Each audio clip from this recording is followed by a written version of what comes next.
Alright, I guess this is going to be, what the heck did I used to say, a matinee? You know, you thought that I didn't know what the heck a matinee was?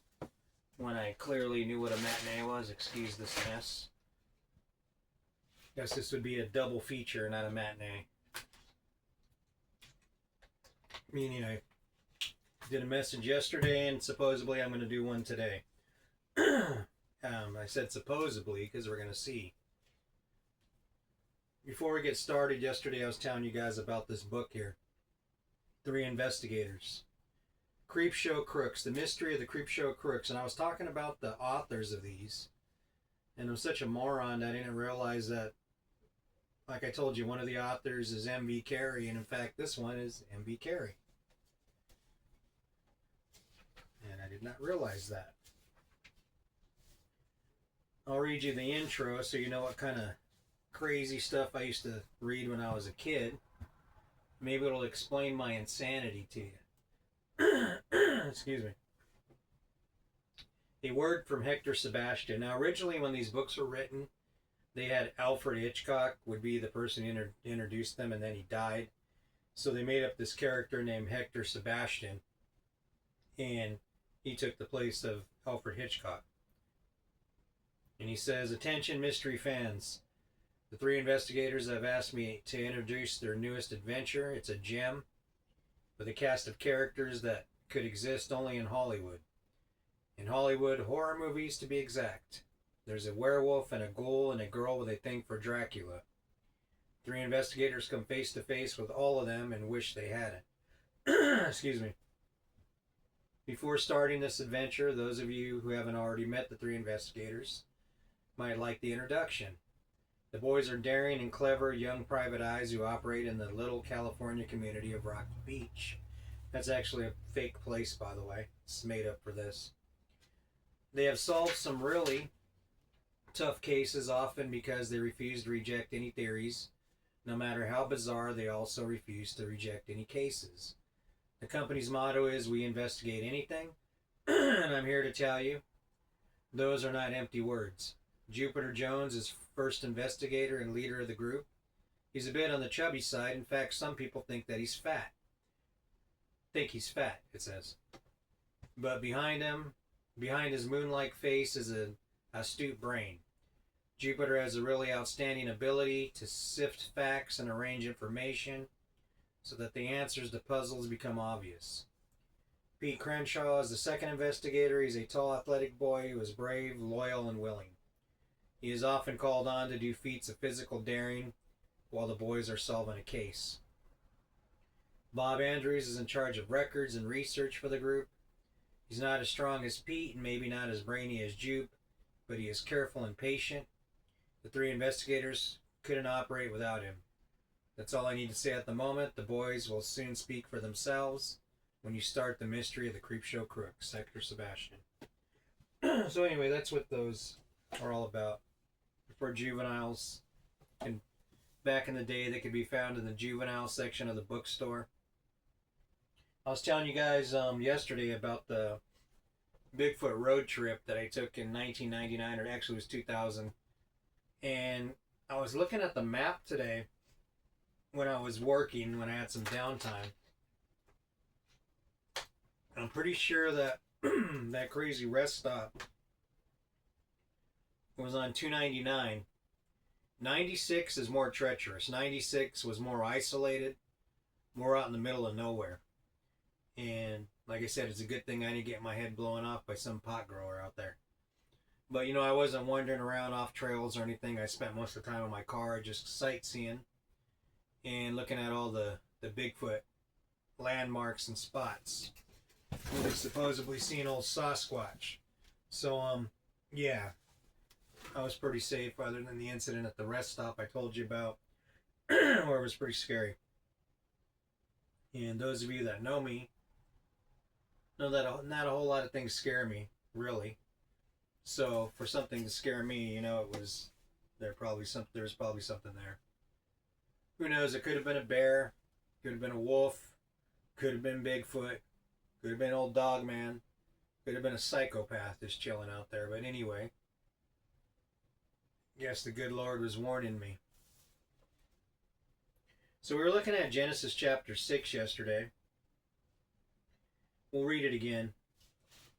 Now it came to pass when men began to multiply on the face of the earth, and daughters were born to them, that the sons of God saw the daughters of men, that they were beautiful, and they took themselves for all whom they chose. And they have a bunch of different commentators that argue this and say that these are actually, descendants of Cain, the ungodly line. And I read to you how it wasn't listed in the genealogy. Here we go back to chapter 5. This is the book of the genealogy of Adam. On the day that God created man, he made him in likeness of God. He created them male and female and blessed them and called them mankind. When in the actual original text, I believe he called him Adam, because he created a race of Adams, taken from the dirt, taken from the red clay dirt man. But anyway, in verse 4 he says, let's see, and called him Adam. Then in verse 3 it says, and Adam lived 130 years and begot a son in his own likeness, after his image, and named him Seth. So the good line begins through Seth. So some of these commentators, they say that these sons of God were actually descendants of Cain. Now that's not, you would have to just throw out the book of Enoch, and you'd have to throw out other books of the Bible that depict this happening. And next week, when we get more into the Word, we'll probably get into those scriptures, and I'll give them to you so you could cross-reference them and check up on them. But it's quite clear that these were an angelic type being, or angels, that came down from heaven, and they began to procreate with the daughters of men. And it literally polluted the line of Jesus, because one of these Nephilim one day, whatever they were, one of these superhuman type beings, could one day stand up and say Jesus came from us. That's why he was able to do the things that he did. So that was literally a plan of Satan to pollute the line. As I told you before, through Seth it began. God had his oracle people. He had his protected history, his God history. History is his story. If you were to talk to British people about the colonies, about the American independence of 1776, if you were to talk to them about that, they would call it the Presbyterian Revolt. I remember I met some British ladies one time during the 4th of July, and they were just on vacation or something. And I said, Happy 4th of July. They said, no, we don't celebrate that. We still see you guys as the colonies. We're from England. They kind of laughed. They're just poking fun at it, but it was funny. But history is his story, depending who's telling that story. So we talk about the Revolutionary War as our War of Independence. But over there in Britain, they look at it, it's the Presbyterian Revolt. It's when the colonies revolted from England. So it's all perspective. And it's subjective. So it's dependent on who's telling the story. But God had his story. God had his history. That's why, again, I say it's God's protected history, God's oracle people. Literally, God was going to write a masterpiece through them. You say, oh, Brother Rick, you're saying masterpiece on their heart. No, I'm not talking about the born-again experience right now. I'm talking about the masterpiece of the creation of their lives, meaning that their lives testified and spoke of God. That's why they're God's oracle people, and that's why it's God's protected history. If you don't understand what I'm saying, think about it, and ultimately I believe you'll figure it out. And if you don't or can't, maybe I'm just a crazy man babbling some nonsense. Maybe I ought to start bobbling my head back and forth like a bobblehead for amusement purposes. I was mad about Veronica had bought me all these cool things, and when I was recovering from my surgery, when that idiot was in my house, the moron that had tried to kill me, when he was in my house and I was displaced from my house for a season, one of the things that got stolen was the Charlie Sheen bobblehead that Veronica bought me. You know, you'd hit it and it'd say winning, and he would say whatever crazy nonsense he was saying on his interviews. It had all his lines. It was awesome. It was awesome. And he had like the bowling shirt, like on Two and a Half Men. And you just tapped the head, winning. I love that thing. I told you guys before that I met Martin Sheen, Ramon Gerard Estevez. I met him because I paid him out a jackpot at Morongo.